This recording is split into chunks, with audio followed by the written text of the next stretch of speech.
Bienvenue sur cette chaîne YouTube qui vous invite à plonger dans les profondeurs de votre esprit. Ici, vous découvrirez des histoires qui vous aideront à explorer votre potentiel intérieur. N'hésitez pas à vous abonner pour ne rien manquer des prochaines vidéos.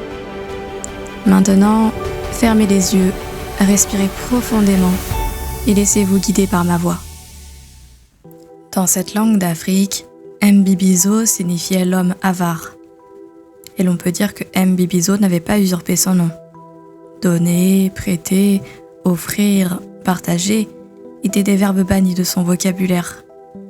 Il ne s'en donnait jamais à cœur joie, ne prêtait pas l'oreille à ses voisins, ne partageait pas même un sourire. Il était vieux au bord de mourir, riche au bord de tout posséder, des entrailles de la terre jusqu'au sommet du ciel. Pourtant, l'appât du gain continuait de l'occuper tout entier. Seule la promesse de nouvelles possessions l'encourageait à survivre au temps qui passe. Soucieux de n'être pas un jour dépossédé, il se priva de femmes, d'enfants et d'amis. Il se rompait le dos aux tâches ménagères afin de n'avoir jamais à dédier sa bourse pour quelques employés. Son or ne le protégeait toutefois pas du danger.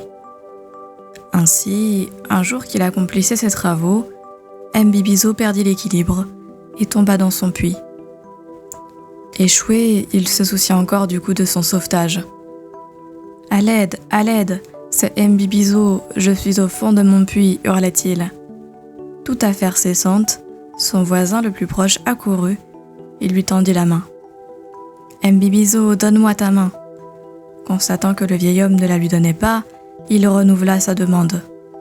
Le voisin avait sans doute oublié que Mbibizo ne donnait rien, pas même sa main, ni même de signe de fatigue, tandis qu'il luttait contre la noyade.